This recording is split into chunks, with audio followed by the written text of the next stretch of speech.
Olá, graça e paz, irmãos. Vou compartilhar um texto da Palavra de Deus que está em Mateus, capítulo 14, versículos do 22 a seguir.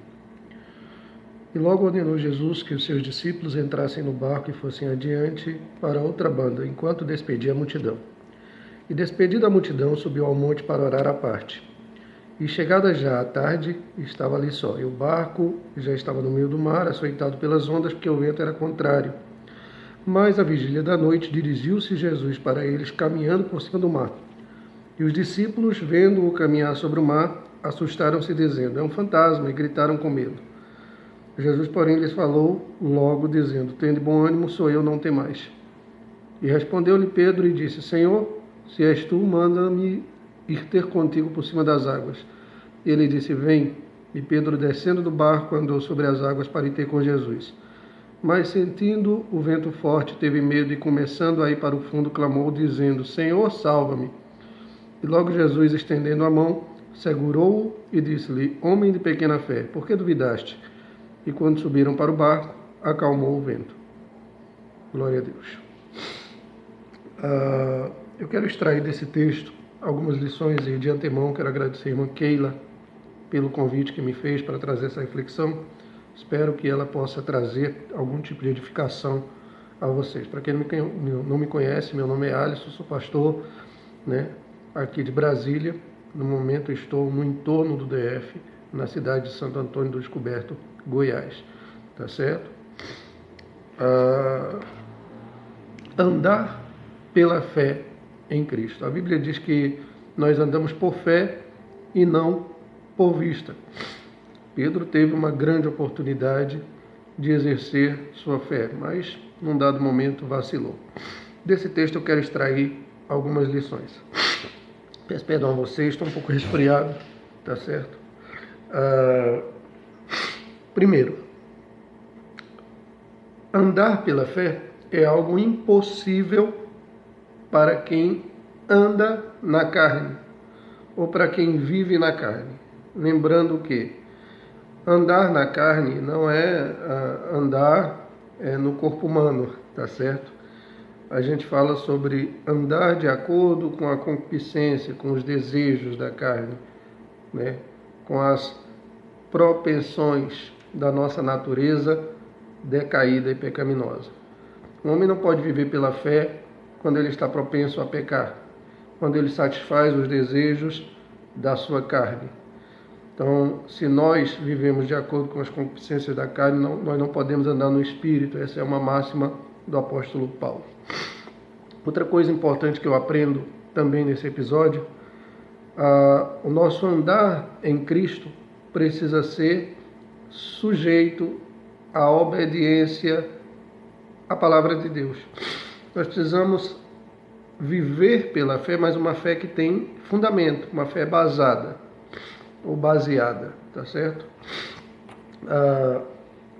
E, obviamente, a nossa fé não é fé na fé, é uma fé que se baseia na palavra de Deus. E nós demonstramos e expressamos essa fé por meio de nossa obediência. Acredito que uma das maiores expressões de fé do cristão é a sua obediência à palavra de Deus. Outro ponto interessante que eu quero destacar com vocês é que para andarmos por fé, andarmos pela fé em Cristo, nós precisamos ter coragem, em alguns momentos até nos aventurar pela fé. Isso mesmo. Não é uma fé cega, e também não é um convite à inconsequência, mas a fé é justamente aquilo que é o fundamento, A fé é o firme fundamento das coisas que se esperam, é a convicção de fatos que nós não vemos, como disse o autor da Epístola aos Hebreus, e sem ela é impossível agradar a Deus. Os antigos obtiveram testemunho de acordo com a palavra porque andaram pela fé. Assim que eu não posso viver pela fé e ser covarde em determinados momentos. Pelo contrário, a fé deve me fazer ousado. Pela fé, eu preciso ter ousadia para avançar, para lutar. Eu preciso crer que Deus pode fazer. Eu preciso ter convicção de que aquilo que foge do meu controle não fugiu do controle de Deus, isso é ter fé. É saber que Deus sempre está no controle de todas as coisas, tá certo? E obedecer sua palavra. Nós exercitamos a nossa fé, por exemplo, por meio da oração. Quando assim fazemos, nós obedecemos a palavra de Deus e também somos ousados. Quando nós, diante de Deus, dobramos os nossos joelhos, oramos e nos humilhamos em sua presença, né? Isso é se aventurar na fé. Por quê? Porque nós não temos nada material, nada concreto, né? O que nós temos de concreto é a nossa fé, que Deus pode fazer alguma coisa. A gente se aventura na fé por meio da oração, de uma busca constante da presença de Deus. E geralmente a gente obtém resultados. Viver pela fé tem a ver com a questão de que ela não se limita às circunstâncias. Não é uma fé condicionada por circunstâncias, porque senão não é fé. A fé não está condicionada a quaisquer circunstâncias, ao momento, né? Se o mar está bom para peixe, como nós dizemos aqui no nosso provérbio popular, então vou exercitar minha fé. Não. Mesmo quando as coisas vão mal, mesmo quando as coisas não estão bem, mesmo quando as coisas estão dando errado, mesmo quando não estão funcionando, mesmo quando tudo parece que vai ser um total desastre e frustração.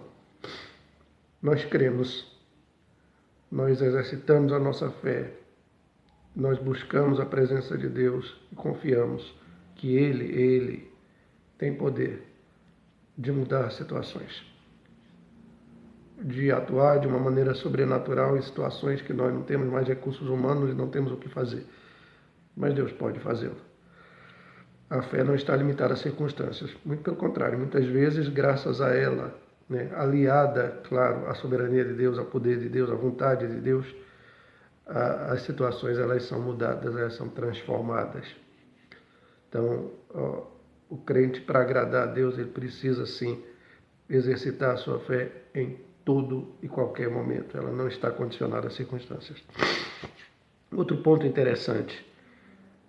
A fé que começou precisa continuar. Pedro falhou nisso. Pedro, no primeiro momento, disse o quê? Se és tu mesmo, manda-me ir ter contigo por cima das águas. Um ato de fé, né?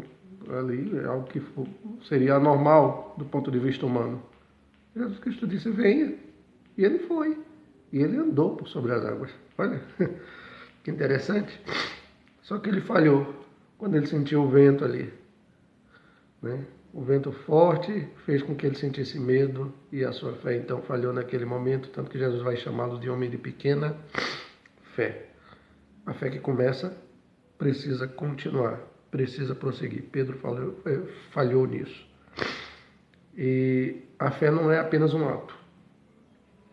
Geralmente as pessoas falam muito sobre ato de fé. Mas a fé vai muito além de um ato. A fé é um estilo de vida.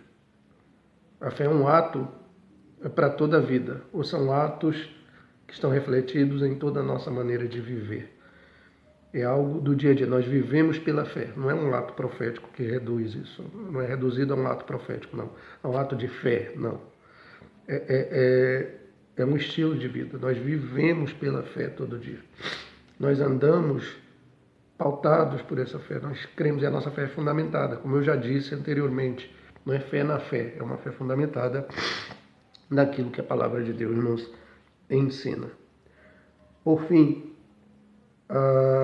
a fé, ela é uma mudança de atitude, uma mudança de comportamento, uma mudança de visão, que vai refletir durante toda a nossa vida. Fé. Nos dias em que nós estamos vivendo, talvez seja uma palavra muito, mas muito oportuna. Em dias de pandemia, coronavírus, muito sofrimento, muita dor, onde os recursos se esgotam, os humanos, nós recorremos à fé. E não há erro nenhum se assim o fizermos. A nossa fé está baseada na dependência que nós temos de Deus e na confiança de que Deus, se quiser, pode sim mudar toda e qualquer situação. Que Deus em Cristo abençoe todos vocês. Amém.